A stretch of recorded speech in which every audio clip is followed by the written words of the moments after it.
Hi Angela, how you doing? Wonderful, Melissa. How are you? Good, thanks. Thanks for joining me on this webinar. For those meeting you for the first time, can you introduce yourself, your company, and who you primarily serve? Yes. My name is Angela Nuss. I'm a commercial real estate broker. I have a real estate broker's license, and we can do any real estate that we want when we have our license. But we at J Nuss Realty Group choose to do commercial. My father, Jay, has been doing real estate since before I was born, and he has been doing commercial full time for over 35 years. It is his passion, and he has been J Nuss Realty Group since 2011. So in 2026, we're celebrating 15 years as J Nuss Realty Group LLC. Amazing. Did I answer all your questions? You answered the first one. We're just getting started. Oh, okay. Did I answer that question? Yes. How do you usually explain what your company does to a commercial property owner who might be feeling overwhelmed or stuck? Oh, there's a variety of reasons we're called into a property. We're called in to sell or to lease primarily, and sometimes we're called in to consult. So we are a full service commercial real estate brokerage. We do sales, purchases, leasing, and consulting. Some of those consultations are a broker opinion of value, which is to help them determine the value of their property, the highest and best use, if the current use is the highest and best use or not, and what could be the highest and best use. As zoning laws change, opportunity zones come up. The MBTA zoning law went into effect a couple years ago, or is still being brought on by many communities. Um, the zoning does change. And the maps that were drawn 10, 15 years ago, even if you're listening to this in 5 years, they don't always have the most updated information. So we need to go in and talk to zoning and the building department. Some deals are really straightforward, some are complicated, and most of them are not as straightforward as you might think. We kind of specialize in the complicated. I think it makes us get a little more educated. I never really asked why we do complicated stuff, but it was almost just like we do it and we learn. And by learning, we become better at our jobs and we're better able to serve and help our clients. Absolutely. What types of commercial property challenges do you and your partners specialize in solving? We specialize in environmentally compromised properties. We have a licensed site professional, LSP, with whom we partner. And his goal is to make the property owner's life as simple and easy as possible. His family has been doing this for a long time, just like my father's been doing this for a long time. And I've been doing this, well, a decent amount of time, most of my life. And we're there to make it as easy as possible for the client. Another challenge we come into is estates. Back in 2014, my grandfather passed. My dad helped my grandmother navigate the estate. Then when she passed in 2017, we helped with that. Before that, in 2015, my grandmother's cousin passed, and my father had helped him sell his auto body and gas stations way in the past, and he helped the family figure out how to take care of the residential properties. Mind you, they were residential, but when you do the real estate, you're the go-to person in the family. That's what we do. So we kind of became known. Well, Jay became known for it. And then he started helping some friends. And then we got clients from it because estates can be really tricky. One example is we sold in Hanover, and that was a semi-estate, partial estate. So that was one of the partners had passed, partner had heirs, and then the surviving partner had to work with them. And my dad skillfully managed and navigated and negotiated all the parties involved. And let me tell you, sometimes it wasn't easy. And I'm not just talking about sweat, I'm talking about in general.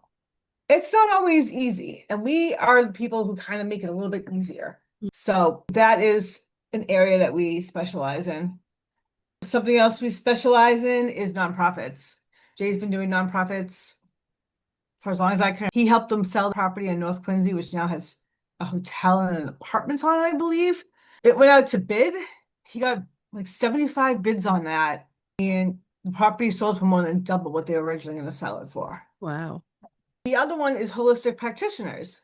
We're both into Eastern medicine. I got it from my dad being into it. So we understand massage therapists, Reiki masters, all the woo-woo stuff, quote unquote, that some people like to stay away from. We are full on not afraid of that at all. So that is something that we specialize in. Great. And why is having true commercial appraisal expertise, not just broker opinions, so important for property owners making big decisions? Great question, Melissa. So my dad did get his appraiser's license. He had it, I want to say, for most of the 90s and then gave it up in the early 2000s for a perceived conflict of interest, quote unquote. Now, my dad has the highest, utmost integrity of most of almost everybody I know, pretty much. So he knows the standards, he knows what to use. We have great relationships with several different appraisers and appraisal companies. The biggest difference between the appraisal and broker opinion and value is the cost and the report. So it's usually about a third the cost, and the report can be from a one pager or even a verbal, if that's what they want, to a dozen or so pages, depending upon what we need to include in the report, such as some of our findings, for instance. Um, So some people, like I said, the estates, some people, this is their retirement plan. Their commercial properties are their retirement plans. So they want to know what their estate value is. And a quick broker opinion value, a verbal even, or a one pager from us can help them with that. 2020 brought on an onslaught, let's say, of broker opinion and value requests. We used to get one, maybe two a month. And that year, I think Dad was getting them one a week, roughly. So once COVID shut a lot down, as it went on, all of a sudden, Jay was in Florida, and he was having me go around different properties and take pictures and gather information. And then he was doing broker opinions and values. And then when he came back, we just did them together. So, I mean, that has slowed down since then. We are beyond COVID now. But anybody who just wants an opinion, broker opinion of value as to where the market is right now, if they want to sell it tomorrow, or God forbid, if something happened to someone down the road, at least they would have that to refer back to, even if it's not accurate at the time, as zoning may have changed, the highest and best use may have changed. So it's a good thermometer or measuring point for someone.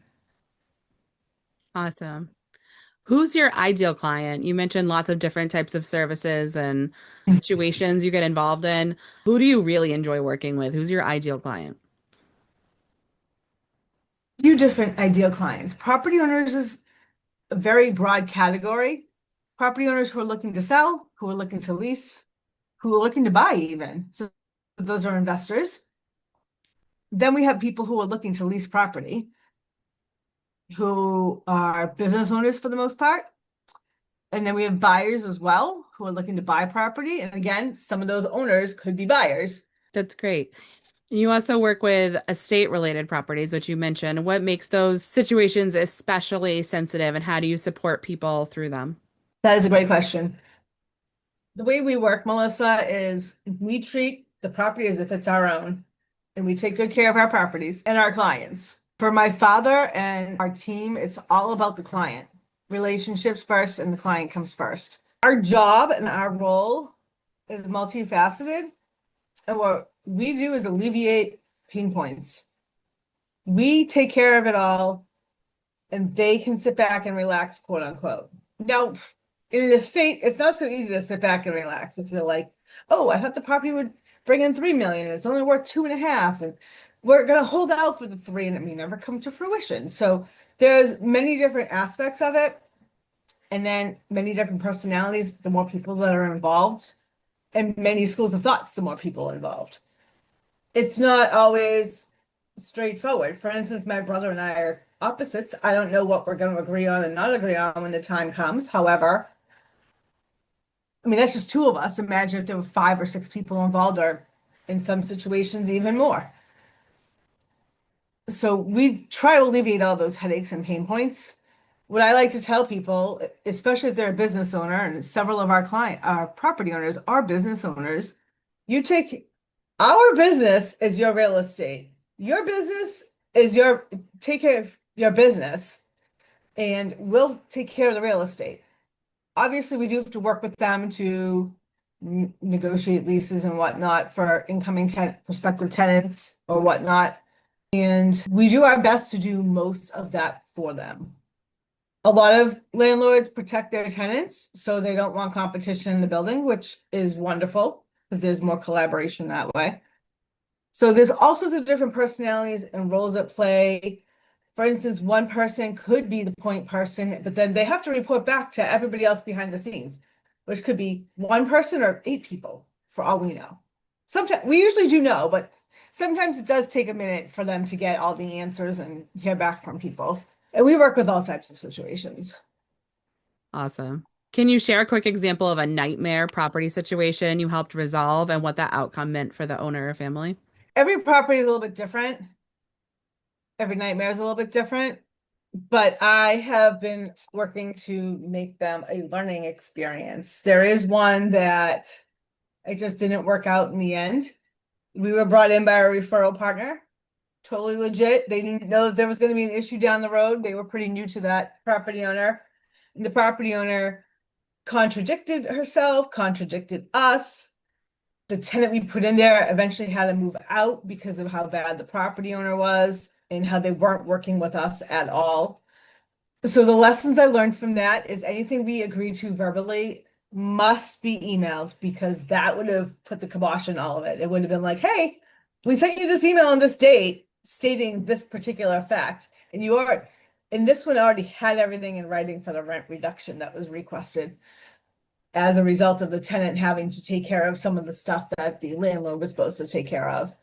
So you're a Greater Boston Women's Impact Network VIP, meaning you went to the Red Sox event back in September and got opportunities for amplified visibility inside our Facebook group. Why did you lean into that opportunity? Well, I want to back up and tell you why I wasn't leaning in initially. Actually, I'm also going to tell you I've been a huge Red Sox fan my entire life, and I've probably been to at least 30 games and been in every part of the stadium, seen a Reds playoff game, a couple of playoff games, 2004 World Series game two.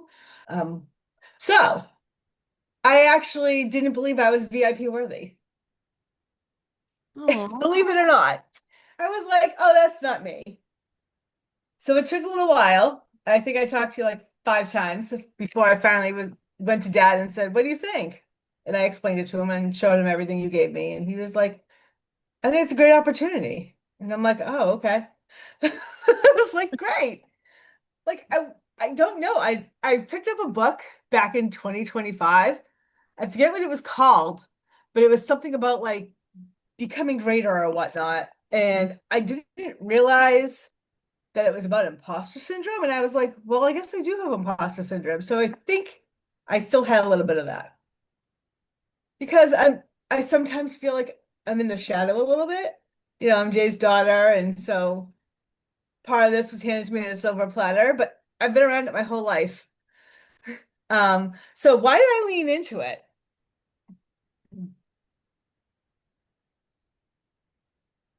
This is an awesome question, one that I had to really think about, or I have to really think about. Um, I'm gonna tell you something that you're not gonna probably gonna be like, what? I leaned into it because of you. I've been watching you since we met. When we first met at the Cranberry Country Chamber of Commerce back in what, 22 or 23, you were like, I know you from Boston yeah. Businesswomen. And Yeah. I felt like a celebrity. You Yeah. made me See, feel you're a like a VIP. celebrity. That's what I was gonna say. Like, I met you, you were already a VIP. So what are you talking about? Oh my God, you're the best. Yeah, so it was because of you and what you've been doing. I fully believe in what you're doing, Melissa. You're like blazing a trail here, girl. and we've got some amazing women in the group. I mean, Liz Teresa, Mary Hannon, Mary Anderson, Roxy, Rocker. I can't remember all of them. Um, there's so many. And I just felt like you're cultivating the community that I want to be part of. You Thank already you. knew so many people in the group already too, so That was kind of ironic too. I was like, oh, I know like seven of you already. Yeah. So it was just great. It was like, wow, we're all VIPs. We're all these really awesome, amazing women. And in the days following, they were all posting how it was like they were all so humble. And I was like, who am I? And then I'm like, I'm just as awesome as they are. And some of exactly. them had never been to Fenway Park, or this was their first VIP type experience. I mean, I feel like because of the experiences I was afforded by my parents and my family, and some of it was through the dad's business back when I was before I joined him officially, um, that I kind of was like, okay, I'm seeing it through these people's eyes, their first or second time. Like Liz Teresa's husband and son were there, and we found them in the we found them in the crowd, and we were like Mhm. waving and taking pictures and all excited, and it was just quite an experience. Like I've sat almost everywhere except the Green Monster and a box like that. I've been up in the booth, so I've been kind of all over without being in that particular spot too. And I think it was great that you were like, you hired a photographer for us. Like it was just quite an experience. Five of us carpooled in, so that made it even better. I got to meet Kara finally, Kara Cipolo, Mary, and who else was there with us? Connie Moore was with us. Yep. So the five of us got to like have the whole afternoon together. It was great. I love it. And I love it. I feel like the Greater Boston Women's Impact Network, we're about helping others in there, right? Hmm. Because you work with a lot of nonprofits. Yeah. I work with a lot of nonprofits. I grew up around volunteering. I had said, someone had said, what do you want to be when you grow up? One of the things I had said, among seven other things that my mom all shot down at the time, I want to help others for a living. If Yeah. I could get paid to help others, I would be wicked happy. Well, I do get paid to help others, Exactly. nonprofits and for profits alike. And I feel like we can make a really, not to steal your name, an impact Impacts. in the Exactly. greater Boston area, North Shore, Metro West, South Shore, and Boston. So yeah, I feel like we're just getting started, and I just can't wait to see where things go in the next couple of years. I love that. Thank you so much for that. So I'm gonna just add a question Yeah, go that you weren't ahead. expecting, but so what would you say to someone who hasn't heard of Greater Boston Women's Impact Network yet, about getting involved just with, I mean, we have different tiers, right? We have our Facebook group, then we have just like regular priced lunches, and then we have our VIP, which, those show up at different times. I don't know what the next VIP will be.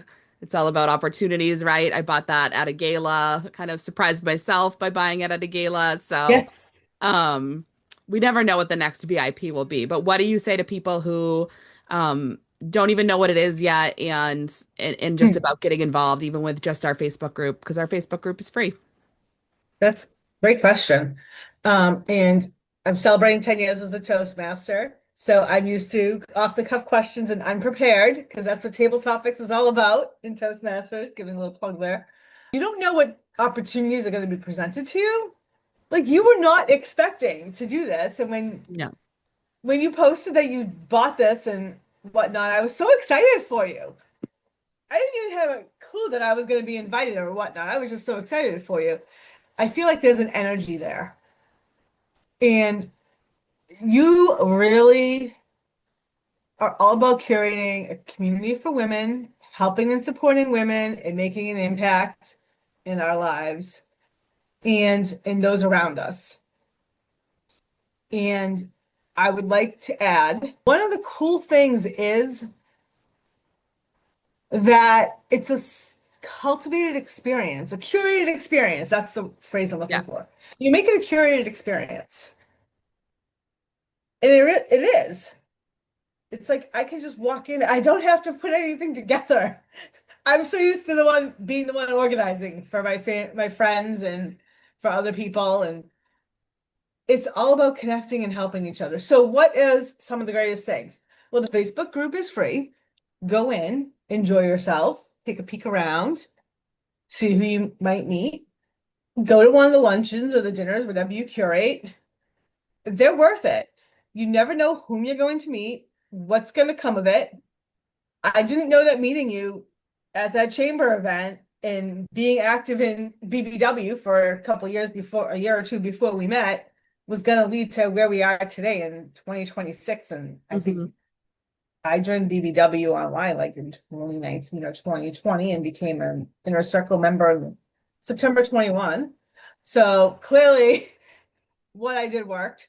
And elevate yourself. This is a way to elevate yourself. There are some women in there who don't even have a business yet, or they work for someone else, or they have an idea as to what they might want to do, or don't know anything about grants. Like you and I had a conversation about grants. I Hmm. didn't know like anything. I mean, I knew I didn't realize how green I was and how naive I was about grants, quite frankly.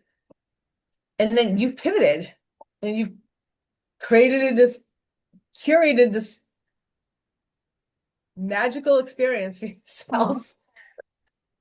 I think it's awesome well, as thank you for well. your positive testimonial. I really appreciate that. And it truly means a lot coming from you. I really appreciated all the cards you sent. I still have all of them, You especially the do? one I do. I keep them. Um, I'm so excited. I do. I keep them. And especially the one of our faces at Fenway sitting together was that was really sweet. I really appreciate that. That was awesome. And then the photographer was in the background. I couldn't quite crop her out, but I was like, actually, don't crop her out. Yeah, it's like it's good for context. No, Yes. I think I've thought you were a VIP since the day I met you. I was like, you're the one that's showing up and just really glad you were there. And I also think I'm gonna hand off my book called Worthy to you if you haven't read. Have you read that? I By don't think so. Jamie Kern Lima.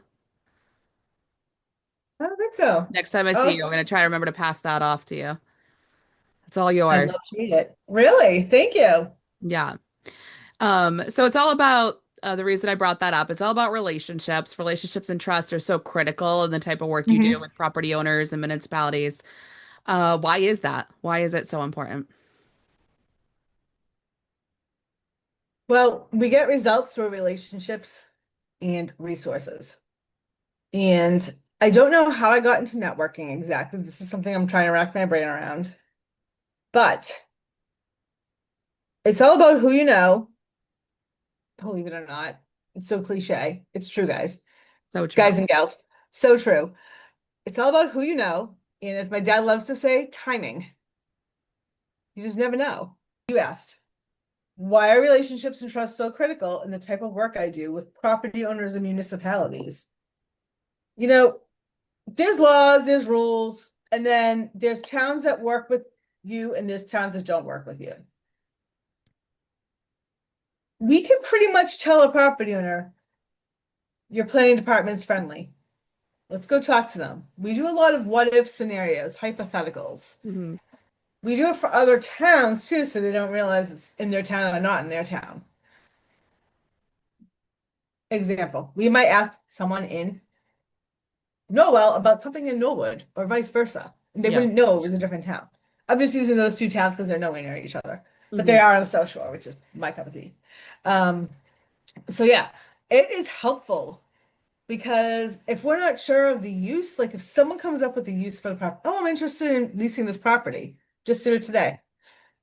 You need to go talk to the Board of Health, or more commonly, go talk to the building inspector. See, tell them the property and the address and what you're planning to do and find out if it works there. And then get back to us. Sometimes it works, sometimes it doesn't. If it works, then we can move forward. If not, then I say, how can I help you? Find a property. Like, I want to help you, especially if they're not working with anyone. So we know that they can follow instruction. We know that they've already established a a rapport with the municipality. They probably have the contact info. We probably have it too, but then we can work with them a lot easier. Work with that. If they're like, yes, I want to be in this particular town. I want to be in Weymouth. I want to be in Braintree or one of those two towns, it's a lot easier to work with them once we know the parameters and what the town's willing to work with. Especially if it's fuzzy in that particular zone and we get to go find some zoning and find the areas that work for them, the properties that will work for them. Great answer. I In could tell terms you're of from, zoning, in terms of both zoning and what they want. yes. Because sometimes those are not always overlapping enough. Yeah, definitely illustrated you have some experience navigating this. Yes. You're also in a lot of community involvement organizations, Toastmasters, and I believe it's Rotary, Braintree Rotary too. How has networking or community involvement helped you better serve clients or solve problems more effectively? Awesome. Thank you. I mentioned earlier, we get results through relationships and resources. So as we get to know people and people get to know us, and we form a relationship, whether it's a friendship or a business relationship or both, it makes things a lot easier. We can have that conversation. Someone can ask us, for instance, we helped a Rotarian find property for her nonprofit school. So that's one way. Another way is I was just talking to a friend and she needs help with something. And I said, well, I have someone who doesn't technically do that, but they do something adjacent. So they might be willing to help you. And she's like, well, I'll pay them, of course. I said, well, of course, but I'm just telling you, I have a resource that's not what they do, but it's adjacent and they might be willing to help you. And that's the point of what I'm trying to tell you. Like I'm making it a little bit easier than you having to go out and find it on your own. We have some really cool tips that we don't tell everybody. So, there's certain ways we work and there's certain tips that we like to give people. Our clients get all of our best tips. And Rotary is a prime example. I was born into Rotary. My dad joined a month before I was born, and I grew up in Rotary.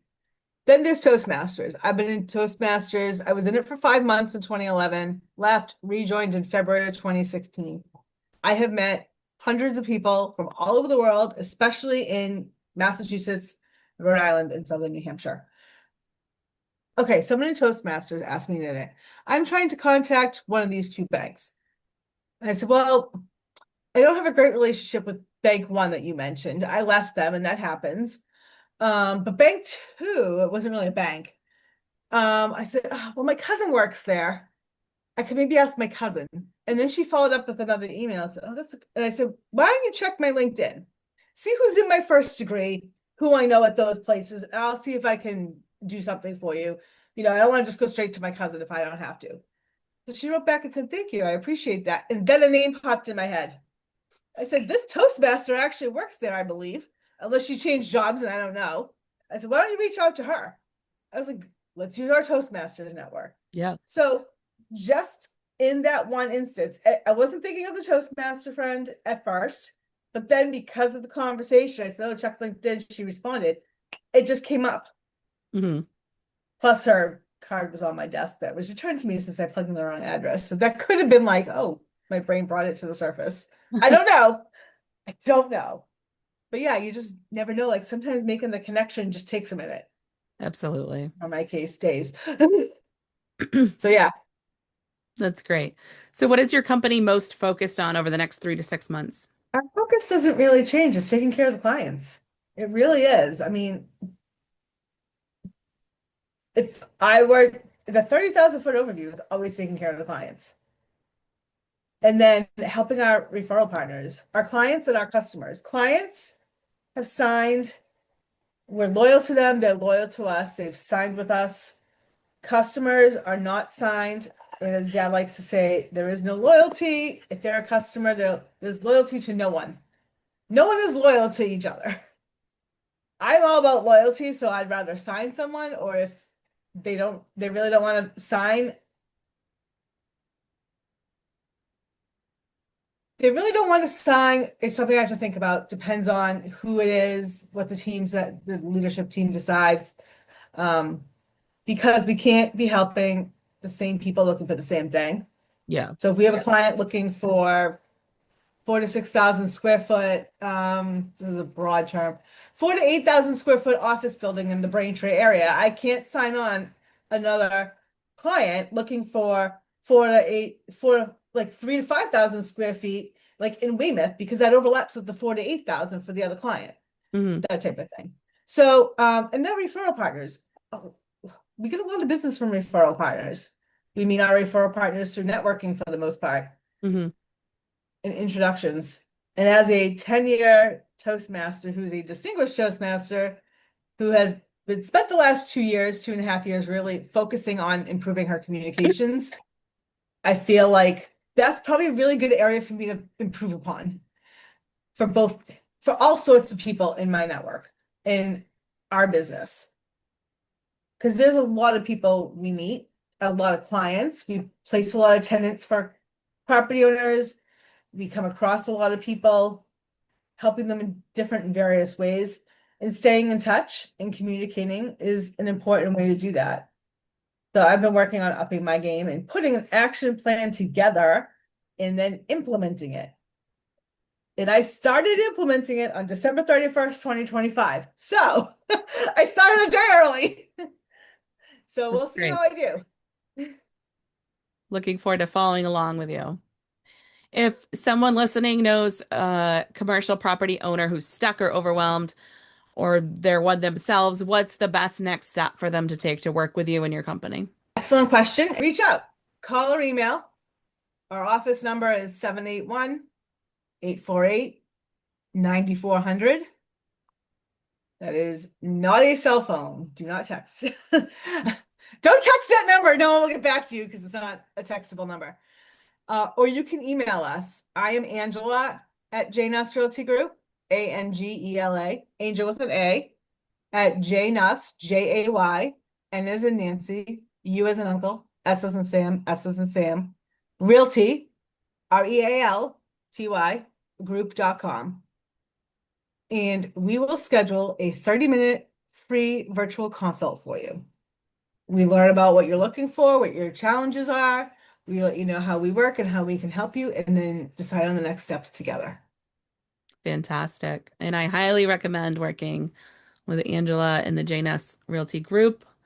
They helped me consider a model dream I ended up giving up on, sadly, but at least I know I can recommend people to you with great confidence, Angela.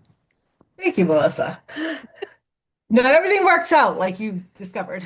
Exactly. And you Sometimes, pivoted and look at this. You made GBWIN. right? Sometimes the insurance industry doesn't want to